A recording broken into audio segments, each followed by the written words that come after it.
Hey guys, welcome back to the panel. We have Ali and Avi. All right, let's start with some FAU basketball. We had two conference home games this past week against Western Kentucky and Marshall. They're 8-8 and 1-4 in the conference. Even though they won their last game, should we feel some pride in this team, or should we still be concerned about their conference record as a whole? Well, I think any time you're starting with a new head coach, there's going to be growing pains. I think 8-8 is about what we saw for the Owls right now. Growing basketball team, sorry. FAU is a growing program regardless of sport. With the basketball team, I think there's a ton of potential there. Marquand Botley, back-to-back 20-point games. Even in the loss to Western Kentucky, still pulled out 20 points, as did Jackson Trapp and Solomon Poole. So as we can see, FAU's getting players and, like I just said, potential. I think the sky's the limit for the team. Maybe not so much this year, as we just said 8-8 and sadly only 1-4 in conference, but certainly building blocks for certain. Yeah, I definitely agree. I think they learned a lot from the Western Kentucky game, even though they did lose, but I think they used that against Marshall, and that's going to help them in the end. They always say you have to learn to lose before you can learn to win. Yeah, I agree. The Western Kentucky game, 3 20-point scores, so that's the best this offense has looked all season. 3 20-point scores with Botley having, I think, 25, Trapp and Poole each having 21, 20 respectively. And yeah, the Western Kentucky game, that was a heartbreaking loss, but they used that to beat Marshall by 14. But we were down against Marshall. We never should have down against Marshall. Double digits too. No, Marshall is 4-13. You have to start somewhere. Then they have this 12-day layoff to hopefully get things back going and hopefully get healthy. Do you guys think once DeAndre and Justin get back, they can start figuring the rest of the season out? Absolutely. As we just saw, over the time they've been gone, you've had other players like Justin Massey, Solomon Poole, Trapp, Botley, all have grown and become better players and taking on a bigger role. So bringing them back now with more confidence, just overall is a confidence booster for everyone. Yeah, definitely. I think now that the team has had to step up without them, I think now putting them back in is just going to make it so much easier. Also, don't forget, C.J. Turman, in Justin's absence, has really stepped into the starting center role and has played very well. I think he had 13 and 7 against Marshall, and he's played very well in his expanded role as of late. So, and hopefully he can keep that when he goes back to the bench, because I don't think he's taken over Kelvin's spot. Exactly, and the key to basketball is depth. You see with the San Antonio Spurs and professional basketball, that's the key. They have a starting five, but they also have a bench, and by nature of having players injured and having their bench players now become starters, they've now become acclimated to the game and creating more depth. And now the players are ready to take charge. Also, from here, where do you think this team can go? What's the finishing record, do you think? Oh, they're 8-8 now, and I see the record being around 500. Probably, I could see them getting past maybe a round or two in the Conference USA tournament. Unfortunately, no postseason for the Owls this year, but I think there will be a lot of potential going into well, I know it's 2015, the 2015-2016 season. Yeah, I think they'll just add a couple more wins as soon as everyone's back together, and it'll just add on to the score.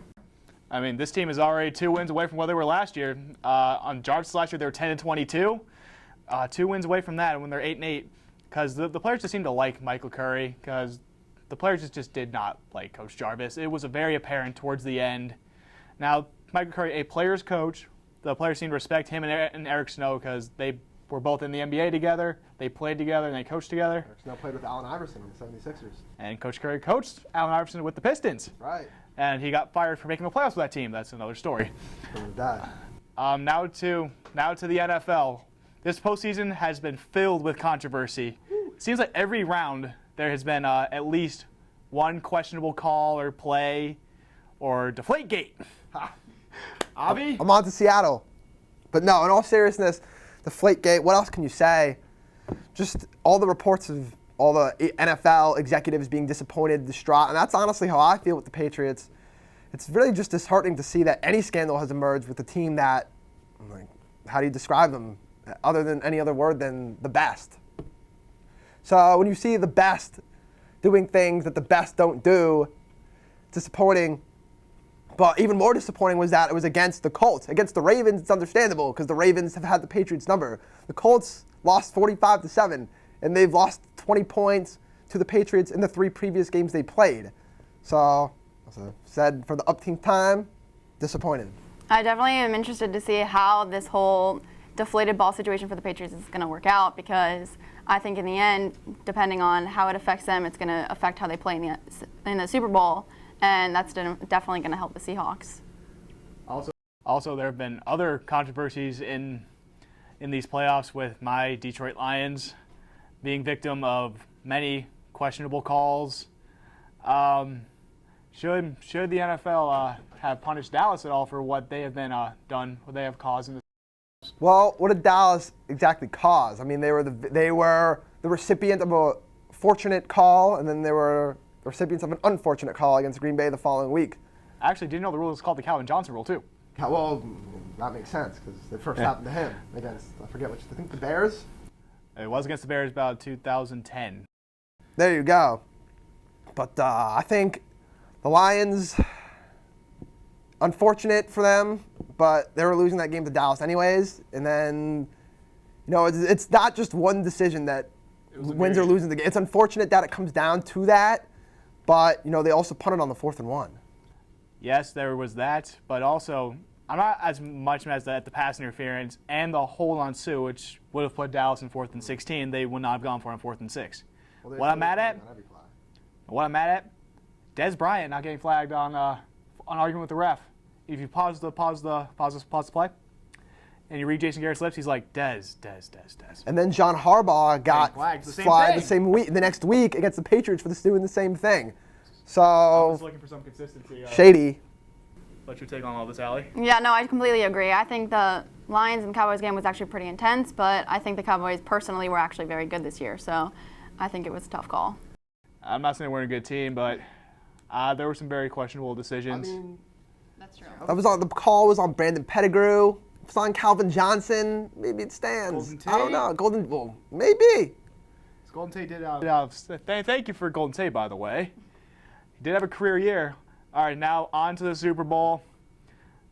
It's going to be a great game with the banged up Legion of Boom against Tom Brady amid distractions with Deflategate, having to answer questions to the press. What are your guys' predictions for this very entertaining Super Bowl that's about to happen next week? Well, I personally think the Seahawks will manage. Even though they have a couple banged up players, I think they're going to pull out.